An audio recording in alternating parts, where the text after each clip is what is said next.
Thank you all.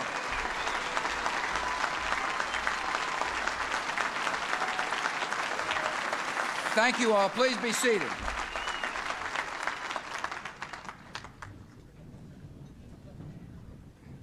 I've seen head tables before. I've never seen one quite so long. Thanks for having me. It's great to be back in Detroit. You know, we're only a few weeks into the new year, but at the White House we've already had a lot of excitement. There was an inauguration, then we had Iraqi elections, and then a visit from a group of very tall men.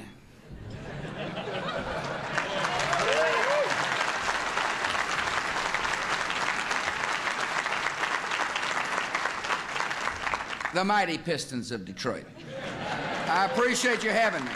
I appreciate you giving me a chance to come and share some thoughts with you. Dieter, thank you very much for that fine introduction. Never mind about the English language thing. Beth, thank you very much for organizing this event. It's good to be here with Rick Wagner and Bill Ford, part of the mighty Big Three in the Detroit area. I want to thank Joe Nolenberg and Sandy, the congressman from the great state of Michigan. Cardinal Maida, it's great to see such a strong leader and such one of the great faith leaders of not only this state but the country. I appreciate the mayor being here. Mr. Mayor, it's good to see you. I may see your mother this afternoon, and I'll tell her you're looking just fine.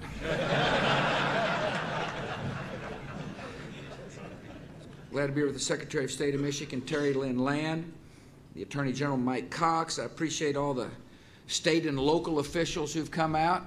I want to thank all the college students, middle school, high school, and college students who are here, part of the Detroit Economic Club student program. It was my honor to have shaken a lot of hands. I hope my advice was good, which was to aim high, make right choices, and listen to your mother.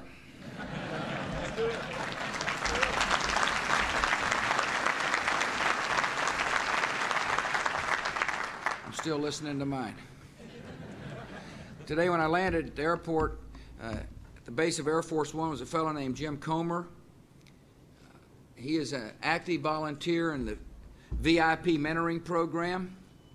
The reason I like to bring up people like Jim is to remind people that the greatest strength of the country is the hearts and souls of the citizens of our country. That's our true might.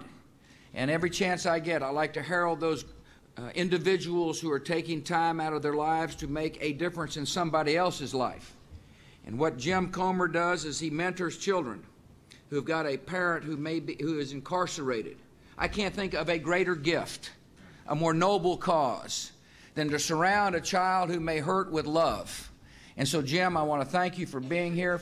For those of you who may wonder how best to serve our country, find somebody who hurts and help them with your compassion and your decency.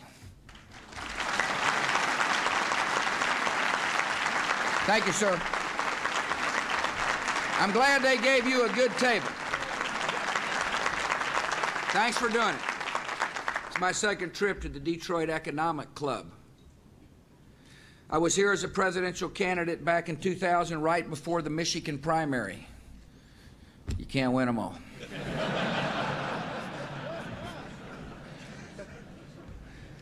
That day I said no generation could afford to take its prosperity for granted, and that the job of the president is not to think about the Dow Jones today, but to look down the road. That's exactly what I told the folks that were here.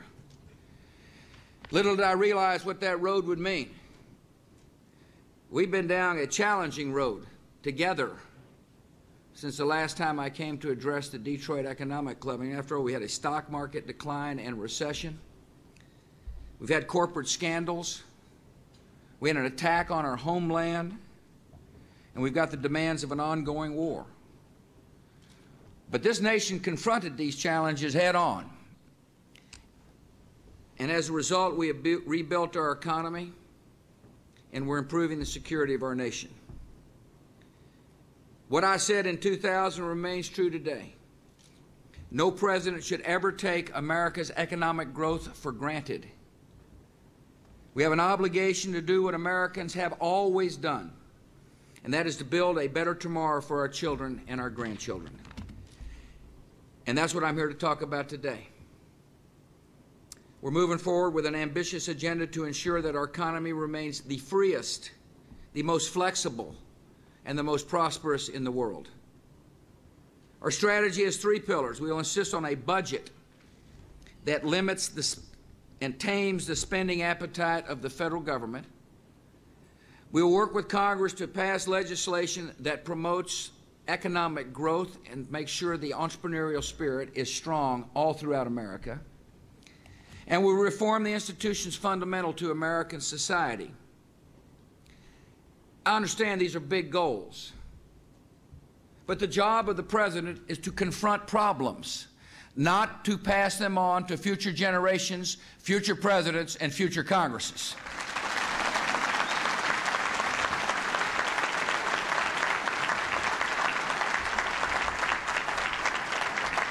The first pillar of sound economic policy is spending restraint in Washington, D.C. Yesterday, I sent a budget to the United States Congress. I would call it a disciplined budget. My budget reduces spending on non-security discretionary programs by 1%, the most disciplined proposal since Ronald Reagan was in office. It holds discretionary spending below the rate of inflation. It includes vital reforms in mandatory spending that will save taxpayers $137 billion over the next decade. It meets our nation's essential needs. It keeps us on track to cut the deficit in half by 2009. Now, all budgets have got to be based on priorities, and mine are clear. The government's most solemn duty is to defend and protect the American people. In a time of war, we will always provide our military and Homeland Security personnel with the tools they need to do their jobs. And so our budget raises defense spending by almost 5% and funds critical upgrades in Homeland Security, such as a new program to secure our chemical plants, ports, and public transportation systems. Protecting America imposes costs that are large, and they are necessary. That means we have a duty to show even more discipline about spending in other areas.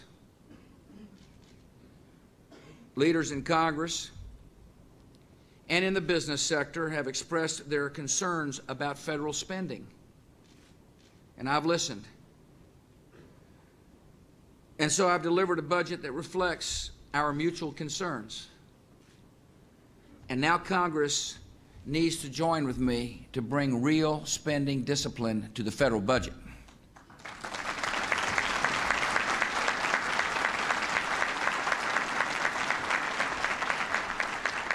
Since spending discipline requires difficult choices. Every government program was created with good intentions, but not all are matching good intentions with good results. And so we looked at how programs are working. Or as I told my director of the OMB, Josh Bolton, let's focus on results. My 2006 budget eliminates or substantially reduces more than 150 federal programs that are not succeeding, that are duplicating existing efforts, or that are not fulfilling an essential priority. For example, there's a program called Even Start. It was created more than 16 years ago to build literacy in low-income families. We're all for that. I can't think of anybody in the Congress who is not for helping low-income families become literate. The problem is that after 3 separate evaluations, it has become abundantly clear that the program is not succeeding. People are not becoming more literate. Families in Even Start have made no progress toward literacy, no more progress than a similar group of families outside the program. See, I think it makes sense for all of us involved in public policy to say to the appropriators, show us whether something works. Even Start is not working, and so I've asked that the program be eliminated and focus resources on things that do work.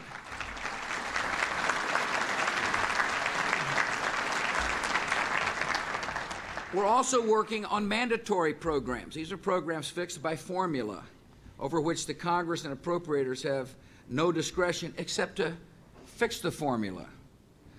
For example, let me give you one example of where I think there needs to be change to save taxpayers money. It's common sense change. It is a reasonable approach to farm policy.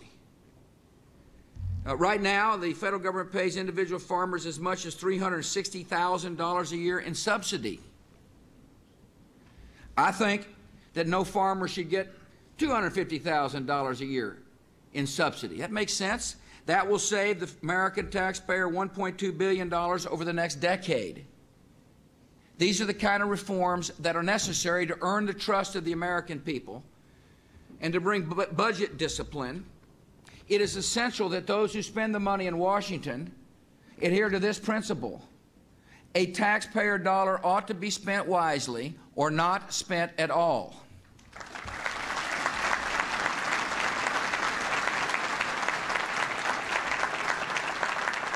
To reduce deficits, we must do more than just spending restraint. We've got to make sure we have pro-growth economic policies. We've got to do things to make sure this economy continues to expand in order to create jobs, increase wages, and enhance the entrepreneurial spirit. I mean, I love the entrepreneurship of America. I think it's what makes us a unique place. I can't tell you how positive it is when I hear the stories of person after person who creates his or her own job, regardless of their status in America. But there's nothing better than to be a part of a society in which if you dream the big dream, you can achieve that dream. And that's why pro-growth economic policies are vital for a positive future for America. So the second pillar of a sound economic policy is to build on an environment that encourages initiative, lowers the cost of doing business, constantly thinks about how to promote economic vitality and growth. Pro-growth policies have helped overcome a recession and help make this country's economy the fastest growing of any major industrialized nation in the world. Over the past year, America has created more jobs than Germany, Japan, Great Britain, Canada, and France combined.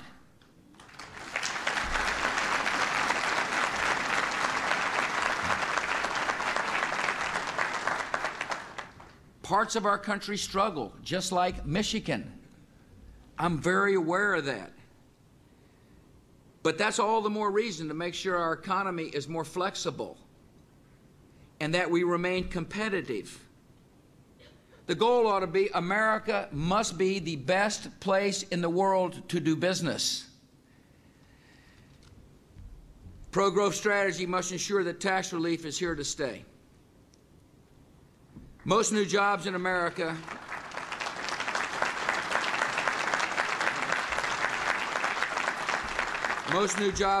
are created by small businesses.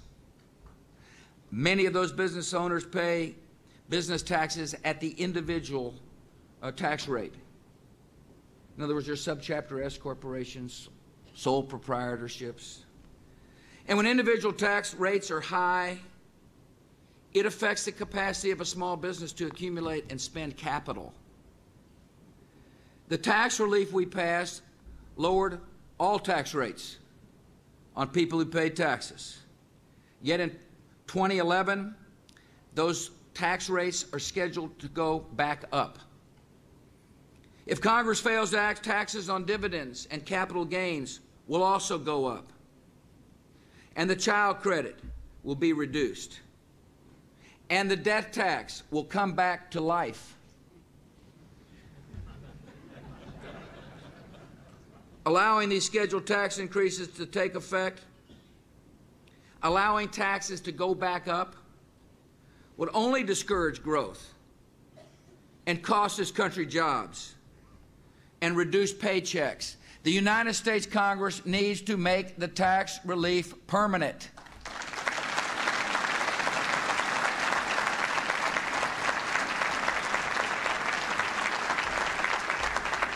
A pro-growth strategy must address the growing burden of junk lawsuits.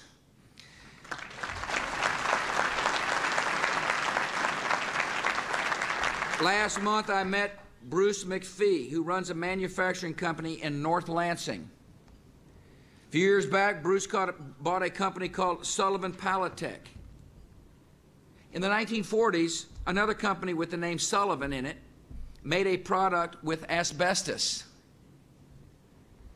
The two companies are in no way related. But that hadn't stopped trial lawyers from filing 53 asbestos claims against Bruce's company. Here's what he said about the lawsuits. If they put us out of business, the replacement is going to be an overseas business. I believe there are hundreds of companies in the same mess, and it's sucking money out of our state, and he's right.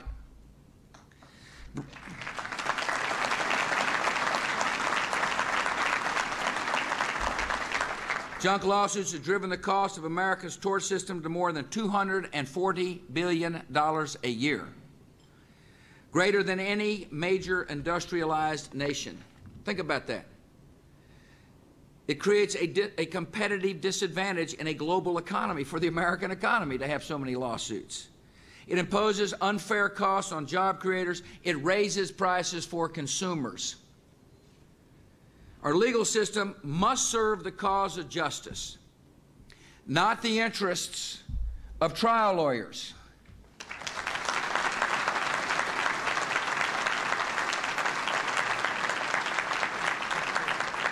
Congress needs to pass meaningful class action and asbestos legal reform this year.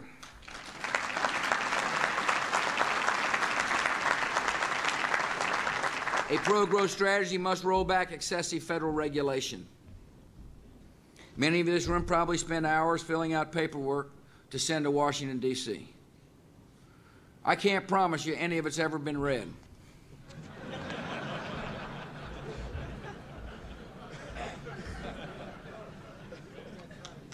We got to understand that.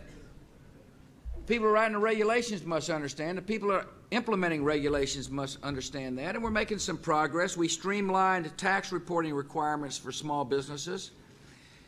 And that saved American entrepreneurs an estimated 50 million hours of unproductive work. And there's more to be done.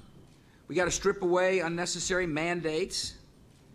You know, we want people figuring out how to hire people, not hiring people to fill out forms. Pro-growth strategy must confront the rising cost of health care. I understand that, whether it be the automaker or the family restaurant in Michigan. Escalating health costs are making it difficult for people to do business and to get the coverage they need for their workers. You know, more than half the uninsured are small business employees. To me, that makes sense to start there. To make sure the healthcare system works, why don't we address the reason why small businesses aren't able to afford healthcare? And one of the reasons why is because they're not able to get the economies of purchase that big companies are able to do. We ought to allow small businesses to pool across jurisdictional boundaries so they can get the same discounts that big companies are able to do.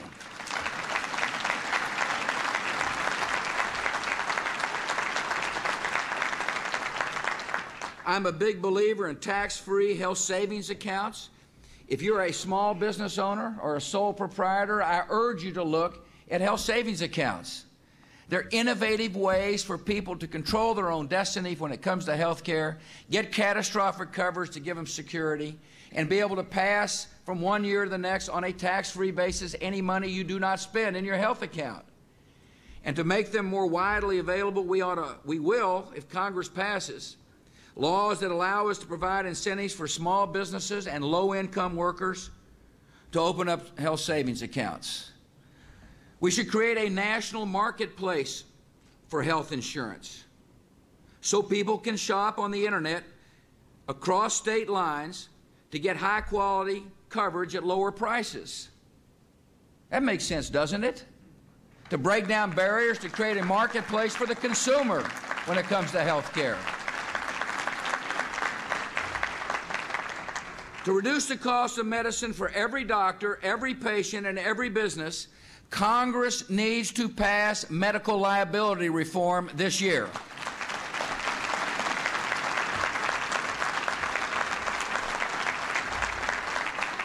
A pro-growth strategy must ensure affordable, reliable supplies of energy. It is hard to be in a growing economy if you're not sure whether or not you got energy. If you're not sure whether or not there's cost certainty when it comes to energy. As you found out here in Detroit and others found out across our nation during the blackout that hit this city 2 summers ago, a disruption in energy supplies can cause and will cause serious problems in our economy. And so that's why I sent Congress a comprehensive energy strategy almost 4 years ago. And as I said in the State of the Union the other night, 4 years of debate is enough. We don't need debate, we need action when it comes to an energy plan.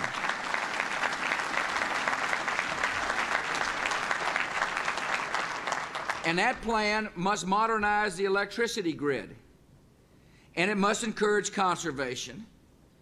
And it must encourage increases in domestic production. And we can do so in an environmentally friendly way. We're spending money, and important money, and good money, on new technologies such as clean coal technologies, and ethanol, and hybrid and fuel cell vehicles.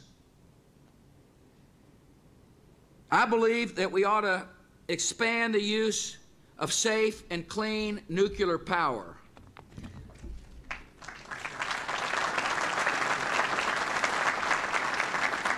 And I think we ought to allow for exploration in environmentally responsible ways in the Arctic National Wildlife Refuge.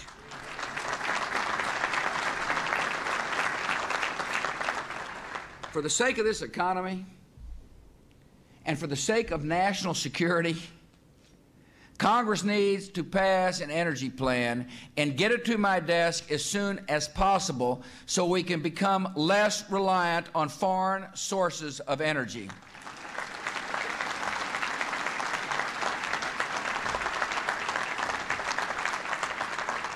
A pro-growth strategy requires a policy of free and fair trade. America is the home to about 5% of the world's population. That means 95% of our potential customers are abroad. Millions of American jobs, and this is important for the people of Detroit to understand, millions of American jobs are supported by exports, including 1 in every 5 factory jobs. Here in America's 5th largest exporting state, you know firsthand that economic isolation would mean economic disaster. My administration has worked hard to open up markets for U.S. products. We've completed free trade agreements with 12 countries. That'll open up markets of 124 million consumers. And that's good. That's good for entrepreneurs. Listen, if you're good at something, and we're good at a lot of things, we ought to break down barriers so we can be selling to people. And I'm going to continue to work to open up markets. And at the same time, we will vigorously enforce trade laws that are on the books. You see, with a level playing field, our businesses, our entrepreneurs, and our workers can compete with anybody, anytime in the world.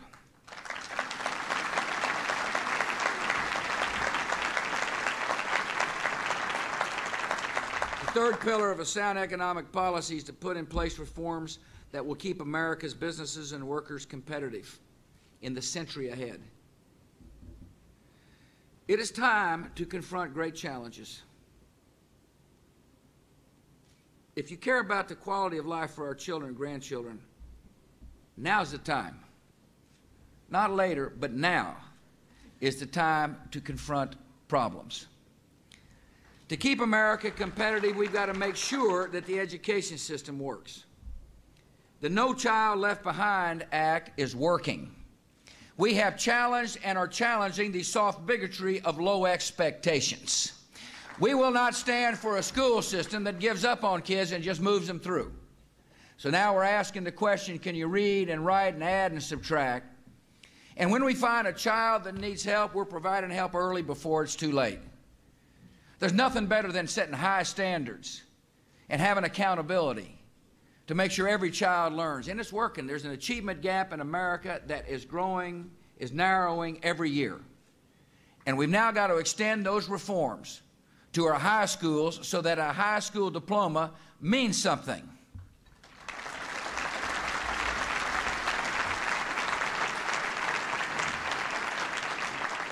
The fastest growing occupations in America require at least 2 years of college. And so we're going to reform our job training system and strengthen our community colleges to help thousands of workers gain the skills they need to fill the jobs of the 21st century. You know, one of the wonderful things about the community college system is that they're flexible, and they're available, and they're affordable.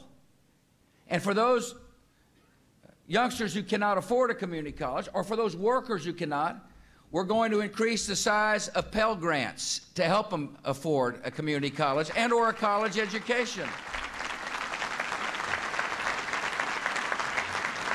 What we want is we want the education system to actually educate people for the jobs which exist. And that's why I'm such a big believer in the community college system. Curricula can change with the times. Flexibility is important when it comes to helping our workers gain the skills necessary to fill the jobs of the 21st century. To keep this country competitive, we've got to change our outdated immigration laws. This economy will be stronger, and our nation will be more secure by having a rational system when it comes to immigration. First, I don't believe and I'm against blanket amnesty. Secondly, we need to know who's coming in and out of our country. And thirdly, I believe that we ought to allow a willing worker and an unwilling employee to match up so long as an American won't fill the job. I don't like a system which encourages illegal trafficking on the borders, fake documents, smuggling in the desert in the heat of day. We're more compassionate than that. This country ought to say if you're a willing worker and an employer can't find an American, we ought to match them up for a period of time. This is a guest worker program that will bring sense to border policy and employment policy in the United States of America, and at the same time treat people with dignity.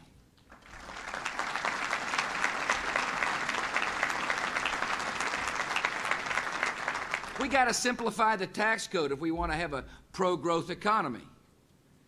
Today, this code of ours and its accompanying regulations are almost 11 times longer than the complete works of Shakespeare. And he wrote a lot. To help you determine how much you owe the IRS, our government kindly offers hundreds of separate forms, instructions, worksheets, and publications. A growing number of Americans also have to calculate their tax burden twice. Once under the regular tax rules, and once for the alternative minimum tax. And then when you're done figuring out both totals, you get to pay the higher amount. No wonder we now have more people in the business of preparing tax returns than we do in the entire United States Army. Americans shouldn't need advanced degrees in accounting to fill out their tax returns.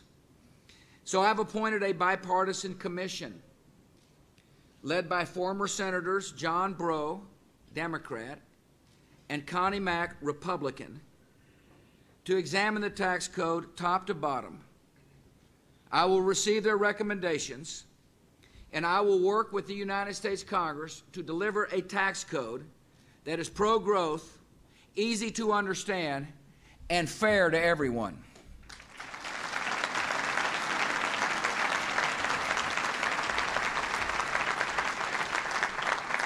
And to keep this America, the country of ours, competitive in the 21st century, we have got to honestly and openly address the structural problems of Social Security. In the last few days, I've traveled to North Dakota and Florida and now to Michigan to discuss my ideas and plans, and I'm going to continue traveling. I'm going to spend a lot of time on this issue because I feel strongly that we better address it, and I'll tell you why. I've reminded everybody I've spoken in front of that the Social Security system was one of the great moral successes of the 20th century, and I believe it was. And I assured them that today's seniors do not have a problem with Social Security. For those who've retired or nearing retirement, born before 1950, the Social Security system is fiscally sound and will not change at all.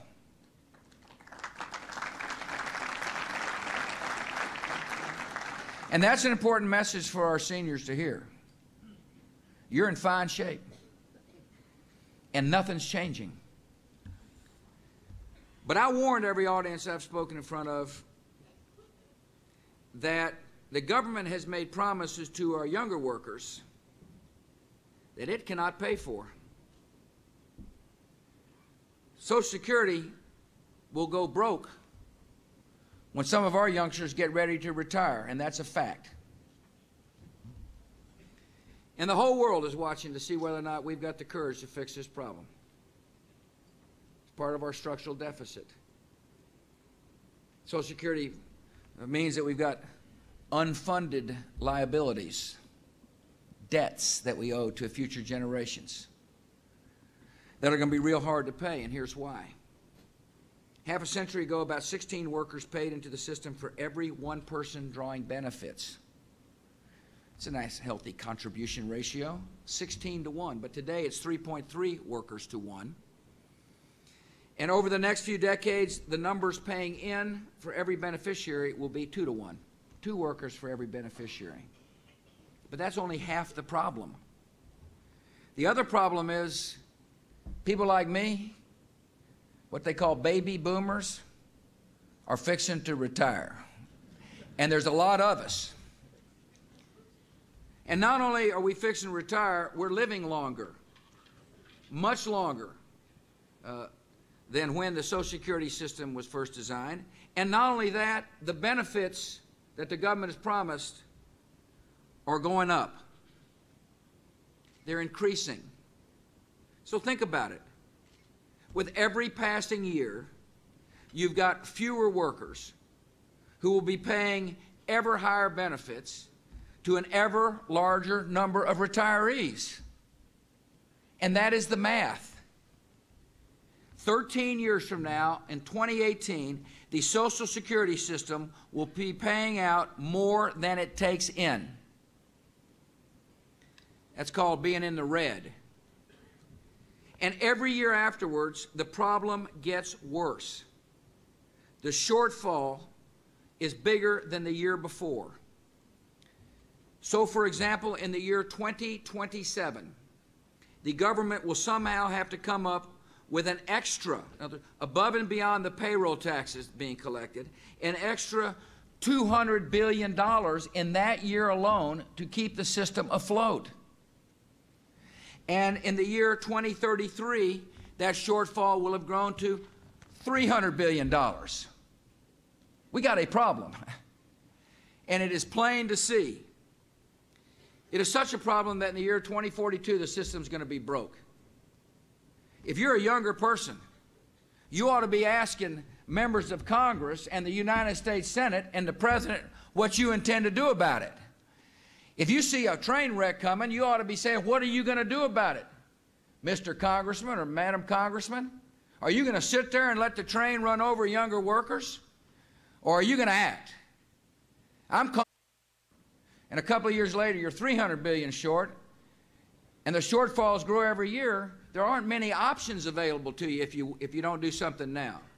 In other words, you can raise taxes significantly. That'll wreck the economy. You can dramatically slash benefits. You can borrow a lot of money. But whatever the case is, the closer you get to the day in which we start going into the red, the problem only accelerates. And that's why I stood in front of the United States Congress and said, why don't we work together to fix this system? Not for those who've retired, you're fine, but for a young generation of Americans coming up. And I fully understand that any long-term solution is going to require the discussion of a lot of options. And that's why I told the Congress, with the exception of running up payroll taxes or raising payroll taxes, all options are on the table. There have been a lot of interesting suggestions. A United States Senator from New York named Daniel Patrick Moynihan, who unfortunately passed away, or to President Clinton.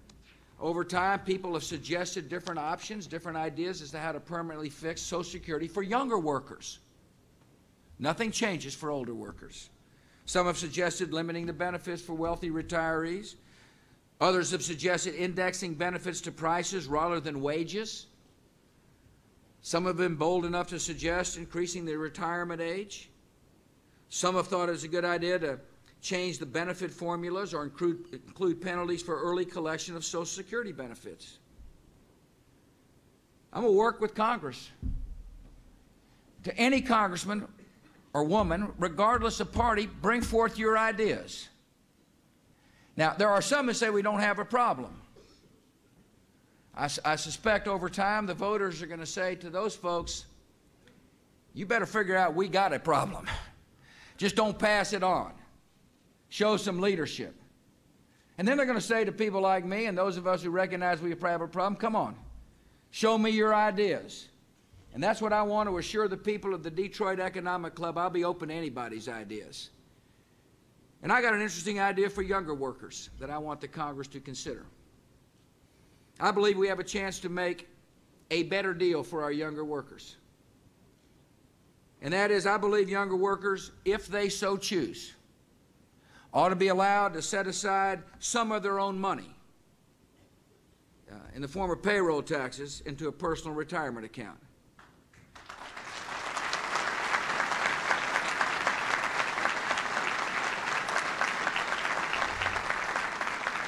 I think the first principle involved here is that it's the younger workers' money. It's not the government's money to begin with. It's your money. You're working hard.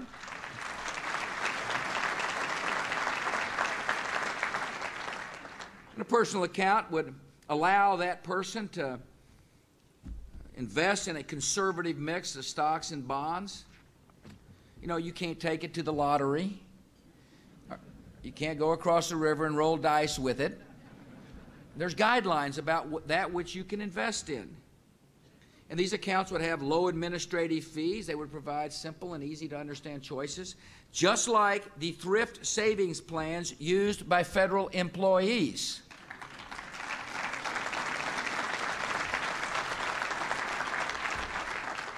These monies would be available for retirement. In other words, you couldn't withdraw money prior to retirement. And obviously, there would be a limit on that which you can withdraw. You can't pull it all out at one time. I mean, it's meant to supplement the Social Security check you'll be getting from the federal government. And so why does this make sense? And by the way, we will phase these plans in, the retirement accounts in, over time, eventually allowing a worker to set aside 4% of his or her gross pay in the form of a personal account. And the reason you allow them to phase in is so that they become easier to pay for the transition costs. Is a fiscally sound way of approaching this issue. Now, here's why I think I know they're a better deal for younger workers. The rate of return on a conservative mix of stocks and bonds will be greater in a personal account than that which the younger workers earning in the Social Security Trust. In other words, your money works for you better. And that's important. Take the young person who earns an average of $35,000 a year over his or her working career. By the time he or she retired, their personal account would be nearly $250,000. Think about that. That's the power of the compounding rate of money. That's what that means. Over time, your money grows. In the most conservative of stocks and bonds, that money would provide a nest egg for the owner of the account. It would supplement that person's Social Security retirement income. It is money that that person can pass on to whomever he or she chooses. Best of all, the accounts would be replacing the empty promises of government with the real assets of ownership. Personal account would be your account. You would own it, and the government could never take it away.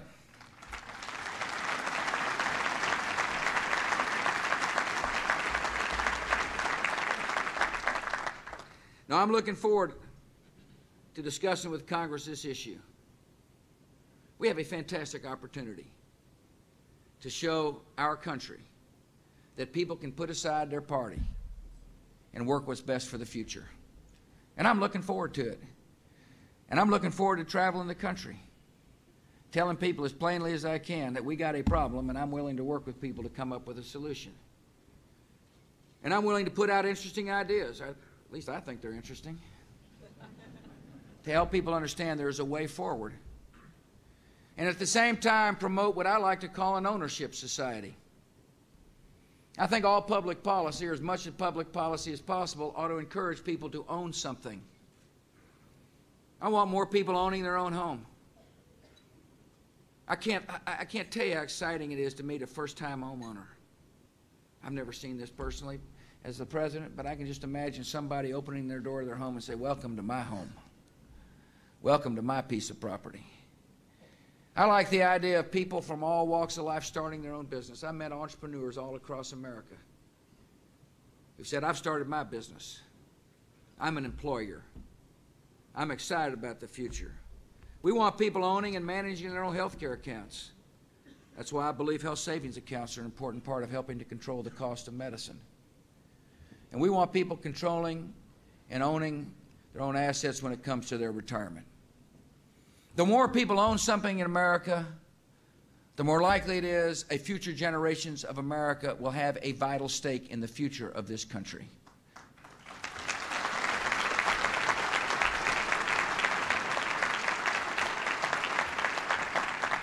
No one knows the power of ownership better than American entrepreneurs.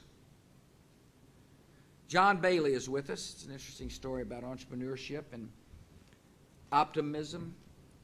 9 years ago, after a life in public relations, he found himself trapped in a company that offered no hope for advancement.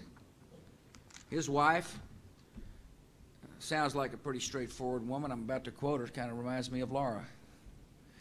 He said, "What part of writing on the wall can't you understand?"